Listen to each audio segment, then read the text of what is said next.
Hi students, I'm Teresa Castro. I'm your instructor for Nutrition 101 online. And this video is not only to say hello and welcome you, but also to give you a few tips for getting started.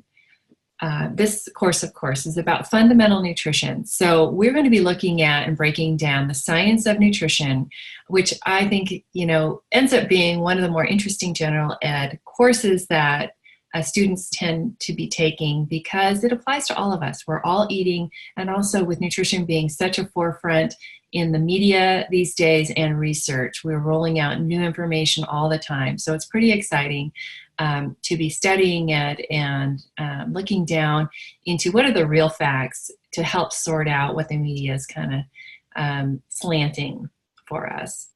All right, so I'm going to share my screen with you, and in that process, let's take a look. This is the screen that you should be looking at right now. This is my welcome letter to you. Make sure you go through all of the check-in requirements and orientation module first. That should be completed within the first 2 days of the course to get you on a good footing and timing for the rest of the week. Now at the bottom you'll see I tell you a routine for each week. I'm going to walk you through that right now. On what you should do on a weekly basis. So let's click on the modules tab on the left-hand side. And if you arrow down, you see the week 1 module. This course is broken into 8 weekly modules, 1 module per week. And each week it's going to look very similar. Your first job would be to download that checklist and print a hard copy out to put into your Nutrition 101 binder, which I'm sure you've all built if you've completed the orientation module and followed my tips on getting organized for the course. Take this hard copy, put that in your binder, and then as you work your way through the information in the week, this is the sequence that I recommend you approach the material to optimize your learning. So your first job is to look at objectives and vocabulary. Objectives will be on the second page of the checklist. And that just tells you what are you going to be learning that week. So you can get kind of excited about the material. And then you go down to the terms and make sure that you have a definition and understand what each of those terms mean before you start your weekly reading. You can look those up in the dictionary or in the glossary of your textbook, however you'd like to retain those definitions. Now you're ready for your textbook reading. Make sure you do complete this.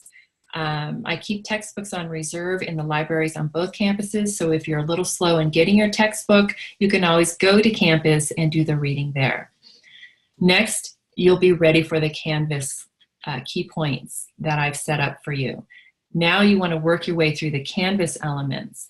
And notice I have checkboxes here. So the intention of this checklist is that you physically can use it to work your way through the week and stay in sequence. So when you have maybe 20 minutes one day, 2 hours the next day, you're going to be able to complete different volumes of material. So as you complete each item, put a check by it, and then the next time you go to work on the course, you know exactly where to pick back up and start working again. Lastly, you want to put together your discussion board posts. You want to complete the weekly quiz or any assignments for the week. The reason you do the discussion board post last is because now you have a better feel for the material that we're talking about, and you'll be able to compile a much more substantive post for your classmates. Keep an eye on due dates. Those are always going to be listed in the weekly checklist, but as well, you want to make sure you clicked into the syllabus and read that syllabus front to back a couple of times, really, and extract out those due dates. Canvas does a great job of pulling forward all the due dates to keep us organized. So get your calendars out. I recommend you write all these due dates in now at the beginning of the course so you can manage your time best.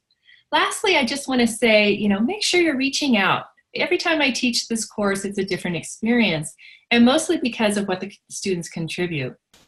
Your ways to interact are, if you go into discussions, there's a coffee house for the students to be chatting with each other. You guys can send messages back and forth just like you might in a classroom face-to-face setting and talk about the material and questions that you might have. You also have a troubleshooting forum where you can direct questions to me.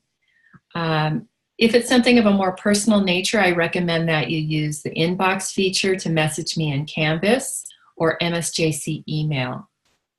I also run office hours virtually as well as face-to-face on the Menifee campus. So look at the syllabus for that information. I always welcome people to pop in. On the virtual site, you can set up an appointment with me, and then we just jump online together and we can talk through any questions that you have. So again, I want to welcome you to the course. I hope you enjoy the next 8 weeks that we spend together.